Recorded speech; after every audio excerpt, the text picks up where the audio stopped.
are a child. This mirror also knows the unseen. It knows that there is another fair maiden somewhere far away over the hills who is more beautiful than you are. But what this mirror lacks is the capacity to lie. It cannot deny the truth. It knows the unseen, it is intelligent, but it has to speak the truth. If Allah would have made human beings without free will, they would have been the same. They would have been intelligent, but they would not have been able to disobey Allah. So you may have knowledge, you may know the unseen, but it is the same free will that gives us this capacity to be ungrateful to Allah. The word kufr actually is not denying Allah. The word kufr is actually to cover something, to hide something. That is why in Surah Al-Dahr, where Allah says, Inna hadaynahu sabila, we have guided man and shown him the right path. Then He says, Imma shakiran wa imma kafura. We have guided man to the right path. Now it is up to him if he wishes to be grateful, shakiran, or if he wishes to be kafura. So kufr is the opposite of shukr. When one accepts Allah, one is showing gratitude to Allah. One is acknowledging. One is being loyal that you have blessed me. Today when you give me a gift, there are ways in which I show gratitude to it. The first thing I do is I thank you, isn't it? The second thing is I cherish and honor the gift you have given me. The third thing I do is I promote that gift. I tell everybody about it. Look at what this person has given me. That is how I show gratitude. On the other hand, if I hide it, and if somebody tells me, where did you get this from? I say, somebody came by and just left it here. I don't. That is called what? Kufr. That is because you are hiding your benefactor. So Allah cannot be denied. When one denies Allah, one is simply being ungrateful to Allah. Now, this brings us to another interesting discussion. Mullah Sadruddin Ash-Shirazi, well known as Mullah Sadra, he has a book called Kasr Asnam al-Jahiliyyah, Breaking the Idols of Ignorance. And by the grace of Allah, this book is actually now available in English. And I will quote some passages from it either tonight or tomorrow. But in this, as is common with all the mystics and the Urafa, they like to give this example of a human being being a mirror that reflects the attributes of Allah. Mullah Sadra says, supposing you take this parable or this analogy, that Allah is something very, very precious. Allah is a diamond. Allah is a beautiful, precious gemstone. And the human being is a mirror that reflects the light and the brilliance of this diamond. And you take this analogy of Allah and His creature with the example of a diamond and a mirror. He says, when you place a diamond before a mirror, the mirror will always reflect the brilliance.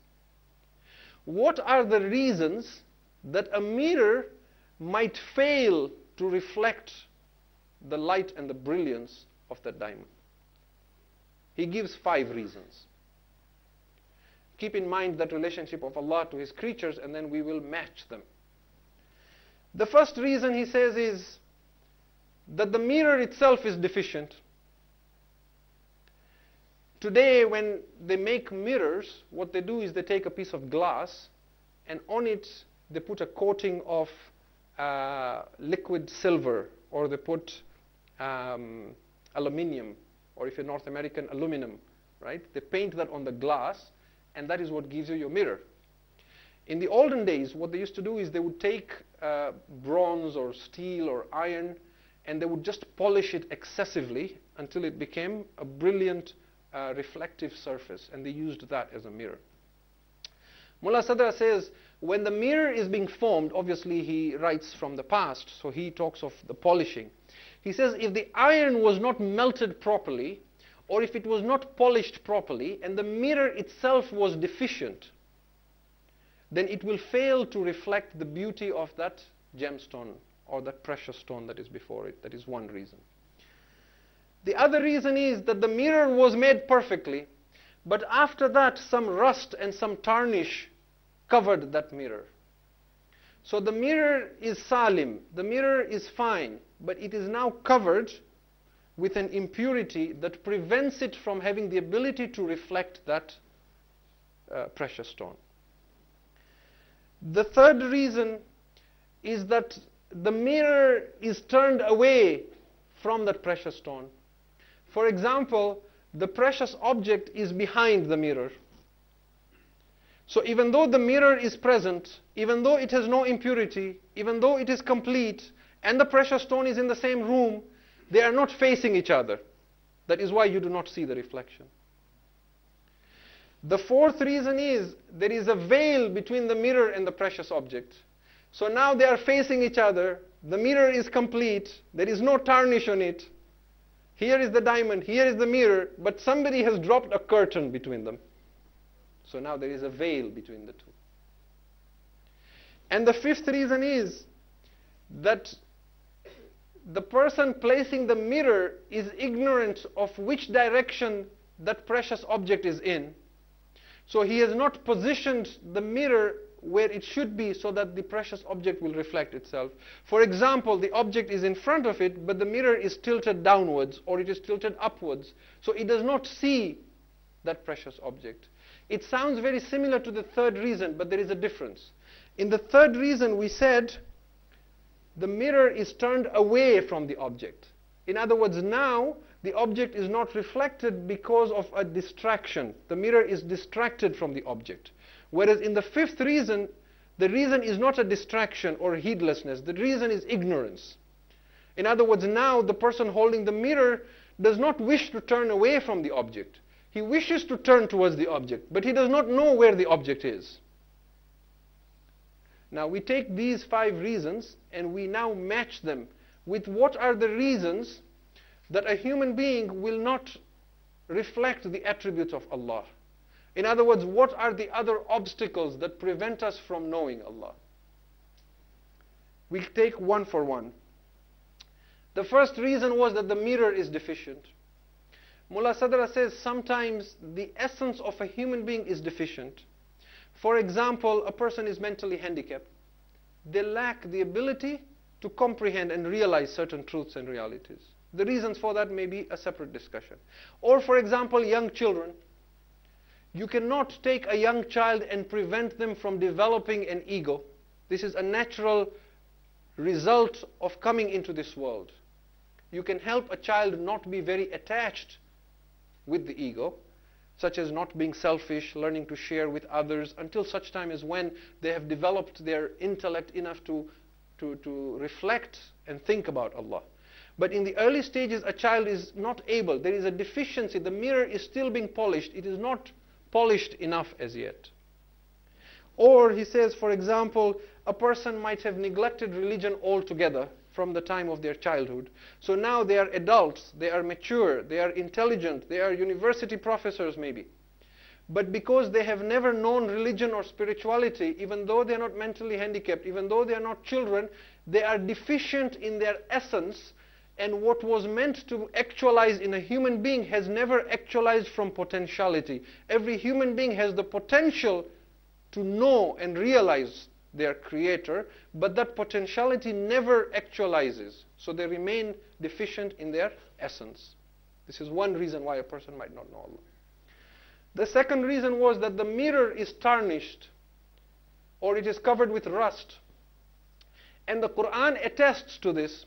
We said the heart is the center of that human being from which all this is reflected. Hence the saying of Allah that the heart of a believer is the throne of Allah. Now the Quran says, كَلَّا بَلْ رَانَ عَلَى قُلُوبِهِمْ مَا كَانُوا يَكْسِبُونَ. Nay, it is the rust on their heart because of what they have earned that prevents them from knowing the truth. So word for word, the Quran is saying there is rust on their heart. Or in some place the Quran uses the word locks. أَفَلَا يَتَدَبَّرُونَ الْقُرْآنَ أَمْ عَلَى قُلُوبٍ أَقْفَالُهَا. Do they not reflect on the Quran, or are there locks on their hearts? So Mullah Sadr now says that excessive sinning, habitual sinning, disobedience to Allah, excessive indulgence in worldly pleasures, these are things that rust the heart and remove its ability to comprehend religious truths and spiritual realities. In fact, Mullah Sadra believed, and this is of course his own opinion, it doesn't necessarily agree with the teachings of the Ahlul Bayt alayhi salam, or it may. He was a mystic par excellence, but he believed that if you commit a sin knowingly, not out of ignorance, it causes a damage to your soul that cannot be repaired even with repentance. There is a certain level of spiritual perfection that you will now not ever be able to attain because of that. So in other words, he believes it is irreversible, the damage. So he believes there are some kinds of rust that scratches the mirror itself and destroys the coating on the mirror, so that it now cannot be cleared by simply wiping or polishing that mirror. So excessive indulgence in worldly pleasures, sinning, disobedience to Allah is the second cause that will prevent one from knowing Allah. The third reason we said was that the mirror is turned away from the precious object so that it is behind it. He says this is the example of a person who is obedient to Allah, who is pious and righteous, but he or she is not actively pursuing and seeking Allah. He or she is so caught up with their worldly affairs. He or she is so busy trying to finish their worldly chores that they have no time, quote unquote, no time to think about pursuing spirituality or searching for Allah. And because he is caught up in fulfilling his physical needs and providing for his worldly affairs, his thoughts and his soul and his spirit is never directed towards Allah. Now he makes a fine point. He says, if a person is engaged in religious practices and rituals without thinking about Allah, without reflecting about Allah, because Allah praises that those who remember Him, He also says that they ponder on His signs. He says that they remember Allah وَيَذْكُرُونَ اللَّهَ قِيَامًا وَقُعُودًا وَعَلَى جُنُوبِهِمْ يَتَفَكَّرُونَ فِي خَلْقِ السَّمَاءِ رَبَّنَا مَا خَلَقْتَ هَذَا بَاطِلًا فَقِنَا عَذَابَ النَّارِ. That those who remember Allah day and night, standing and sitting and reclining, in addition to remembering Allah, in addition to doing tasbih, they look at the signs of Allah. They think about them. They reflect upon them. They look at the heavenly bodies. They look at the human body, how it is created. Everything they see increases their conviction. It brings them to a conviction that if Allah created such beauty, such perfection, مَا خَلَقْتَ هَذَا بَاطِلًا, you could not have done this in vain and without purpose. There has to be a purpose behind all this. And if there is a purpose behind all this, then there is a day of judgment. Which brings them then to say, فَقِنَا عَذَابَ النَّارِ, then protect us from the fire of hell. So Allah shows that those who remember Allah are not just doing amals and du'as and tasbih without any they do tadhakkur, but they also do tafakkur. And so now the point that Mullah Sadra is making here is, he says, if a person engages only in rituals and does not think about Allah, he will never discover these spiritual realities. He will never remove these obstacles of knowing Allah. Keeping in mind the definition of knowing Allah is realizing one's connection and dependence on Him. He says, how then about a man who spends the best years of his life chasing his lusts, joys, attachments, and desires? Will he really gain anything of true knowledge of God? If soul concerned with religious rituals can become obstacles, then what do you think of a man who spends the best years of his life chasing his lusts, joys, attachments, and desires? Will he really gain any true knowledge of Allah? So this is the case of a man who doesn't have any rust on his heart. He is not committing sins. He is worshipping Allah. But he is so busy with dunya that the diamond is behind him. His mirror is in front. It is now reflecting other things. So it is not rusty, but the things it is reflecting are not Allah. It is reflecting sports, it is reflecting TV, it is reflecting games, it is reflecting money, status, social relationships, so on and so forth. The fourth example we said was the reason why something will not reflect in a mirror is if there is a veil between the mirror and the precious object. This, he says, is the example of one who is obedient and who is controlling his desires and who is focusing on seeking Allah. But he is veiled from Allah because of some beliefs that he acquired as a child, and he now follows them by imitation and holds on to them rigidly, refusing to look inward and question his beliefs. Not that one should question what one is certain about, but many a times when we come to learning knowledge, we don't come with humility, we come with pride. In other words, if you say something to me that disagrees with how I was raised and what my beliefs were, I can come to you in humility and say, I wish to learn. Tell me your perspective. Help me learn so that either I learn from you or you learn from me. This is one way of coming to knowledge. The other way of coming to knowledge is saying, no, I am right, you are wrong. I cannot be wrong, because this is what I learned from the time I was a child. Now, when you come with that rigidness, then he says that rigidness becomes a veil. Now, the mirror is polished. There is sincerity. The person is pious. There is no rust on the mirror. And he is actively seeking Allah. But that presumptions and those ideas and beliefs that he is not willing to relinquish become a veil between him and Allah.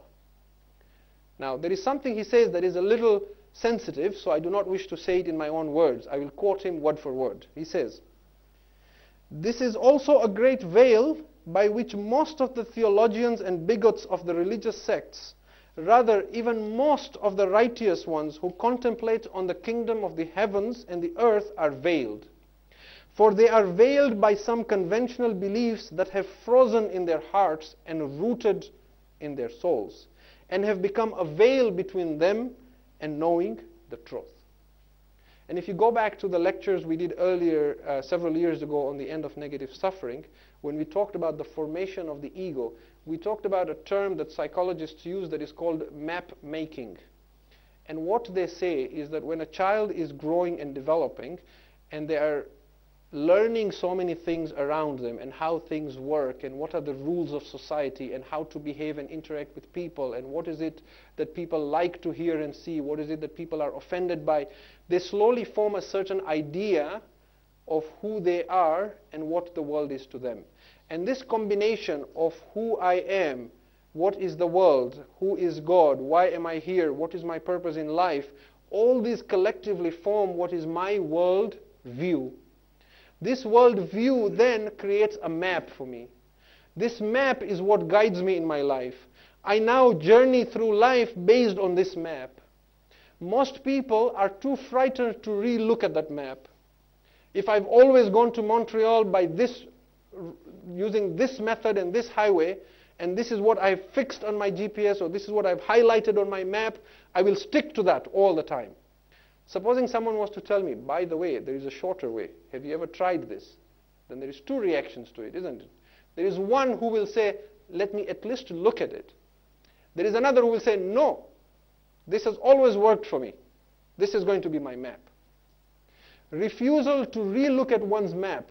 Understand, of course, there is a difference between core beliefs. I do not say that we go back and question our core beliefs in our religion. But what I say is that many a times we may do things out of culture, out of superstition, and we may refuse to even question or even accept what someone says. A marja, a mujtahid might say something, but because it opposes what I have from childhood, I will oppose it. That becomes a veil. The fifth reason we said was that ignorance, where a person has a mirror and wants to reflect the precious object in the mirror, but there is ignorance of where that precious object is. I know it is somewhere in this room. I have a mirror. I want to see how this brilliant diamond, when it reflects in the mirror, the spectrum of light, how the white light splits into multiple colors and shows its radiance and beauty. But I don't know where the diamond is. So now there is no rust. There is no corruption. There is no veil. There is no being busy with the world. I am fully focused, I am willing to remove all veils, but I am ignorant. Where is the object to find? And it is on this that Mullah Sadra says that it is impossible to find the truth except through certain channels. And these channels will provide you knowledge that has to be arranged in the heart in a particular method. Just like if you're building something from blocks. When you've played with a child and built things from blocks, everybody's done that, isn't it? If you put the small block first, and then the big one, and then the big one, and then the big one, and it keeps getting bigger, You have all the pieces there, but it is not steady, it is shaky, it falls. So the idea is not just to construct that edifice, but the idea is the order in which it is constructed has to be solid. In other words, Mullah Sadra says that some people, for example, don't do their basic wajibat, and they're talking of irfan and tasawwuf and Sufism and mysticism and so on and so forth. You are placing the objects in the wrong order, it will topple. It has to enter the heart in the right order. Not only that, but he says, knowledge of God can be acquired only with certain types of knowledge coming together. These knowledge, when they come together, they produce a new type of knowledge, a third type of knowledge, which is the realization of Allah, how present He is and how connected I am to it. He says it is like if you want a child, you bring a man and a woman together. Then he gives another example. He says, supposing you want a mare or a particular type of horse. Cows can reproduce, donkeys can reproduce, human beings can reproduce, but you can't bring a cow and a donkey and get the kind of horse you want. You have to get the right, and those who know about horses will tell you that the horses, their lineages are also maintained. And people sit and reflect which lineage of which horse we want to keep with which horse to produce what kind of horse. So you have to selectively see that this Arabian horse will produce this. In the same manner, he says, knowledge has to be carefully guided. It has to come from the right source. It has to be the right type of knowledge. It has to be arranged in a particular order. Otherwise, he says, another parable is like that of a man who stands before a mirror and wishes to see his back. Supposing you stood in front of a mirror and you want to see your back. Can you do it with one mirror? You cannot. You can turn around, but you won't see the mirror. So you need another mirror. Can you keep both the mirrors in front of you? No, you will still not see your back. So it has to be arranged in a particular way, isn't it? So now you have more than one mirror. You have more than one form of knowledge. And it has to be placed in a particular order. One has to be in front, one has to be behind. Now where are you seeing your back? That also is very complex. It is not simple. You are not seeing your back because of the mirror in front of you, because otherwise you would have seen it without the mirror behind you. You are not seeing it in the mirror behind you because you are not looking behind. So your back is being reflected behind. Your back is reflected on the mirror behind, which is reflected on the mirror in front. And then you are looking at it. So your eyes fall on the mirror in front, which shows a reflection of the mirror behind, which shows a reflection of your back. There is a complexity to it.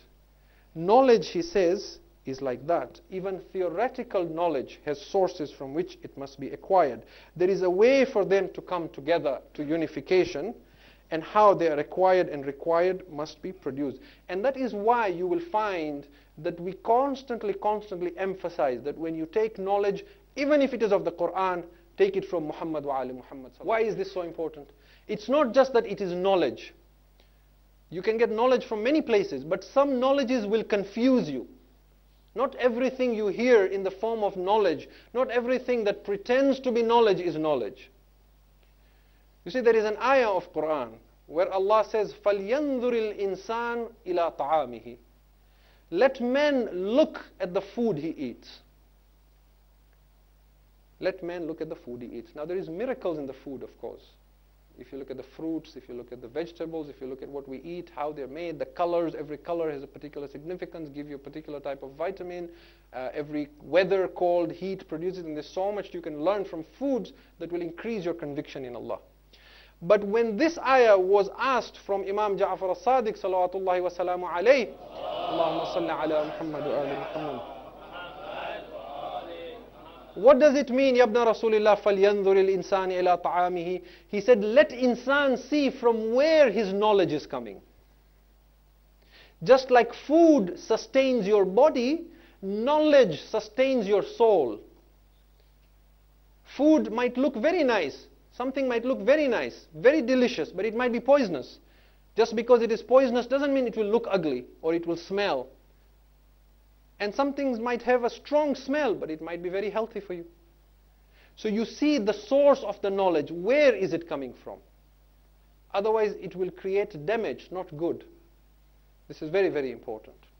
And this is why if this knowledge is not taken from the right people, from the right source, and that is the emphasis we bring to say that it is not possible that if Allah revealed a final revelation and a final book and a final messenger, He would leave the ummah to themselves to say, you go figure out yourself who you will take knowledge from and how you will take and how you will understand the Quran. There has to be someone to preserve this knowledge, to preserve this heritage, to show us exactly how to take this knowledge in what order. So if the first knowledge I acquire from source A is impure, and the second knowledge I acquire from source B is godless, then the result of my knowledge of my soul will be denial of God.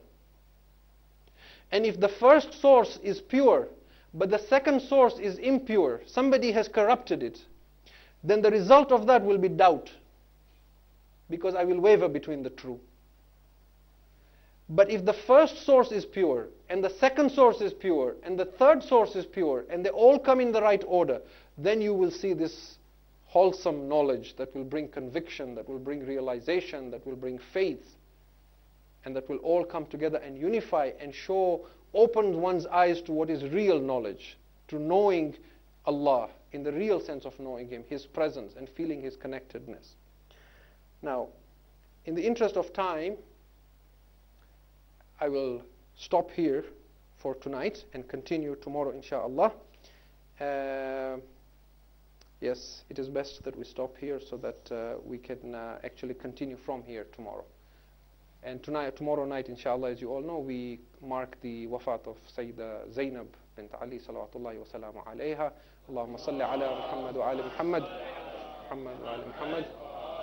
And we will then see as well in her character and in her personality how she shows us the meaning of surrender and what sort of qualities she radiates because of having this surrendered state before Allah subhanahu wa ta'ala. And that is why I mentioned yesterday as well that loving the Ahlul Bayt includes following in their footsteps, looking at examples from their lives, how they behaved. Look at Imam Ali alayhi salam, for example. Even though when his right was taken and for 25 years he had to watch his rights being plundered, he never said, I will not help Islam. Whenever anyone came to him and asked him a question, he thought, what is good for Islam?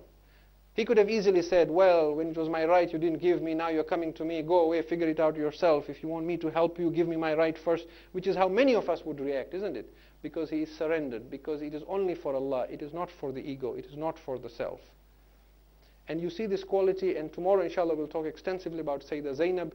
But even up to Imam Hussein alayhi salam, we see that state of surrenderedness just as a word to remember Imam Hussein alayhi salam, that in his last moment as well, when he is in prostration, a man comes close to him to listen to what are the final words of Aba Abdullah alayhi salam. He is praying to Allah and saying, Oh my Lord, aitamtu iyali likay arak. My Lord, I have orphaned my children so that I may come and see you. By Allah, he says, Oh Allah, if they cut me into pieces, irban irba, lama hanna al-fu'ad ila siwak. My heart will not yearn and long for anyone besides you, O Allah. So we pray to Allah subhanahu wa ta'ala on this night, O Allah, bihaqqi Muhammad wa ali Muhammad. We come to you sincerely as followers of Muhammad and Ali Muhammad, asking you, O Allah, give us the tawfiq that before our physical bodies die, we learn the true meaning of surrender, and that we learn to follow Muhammad and Ali Muhammad, so that they too are proud of us yawm al-qiyamah. O Allah, bihaqqi Muhammad wa ali Muhammad, we ask you for ta'ajil and to hasten the appearance of our Imam. We ask you to grant health to those who are ill and maghfirah to those who have passed away. ربنا تقبل منا إنك أنت السميع العليم.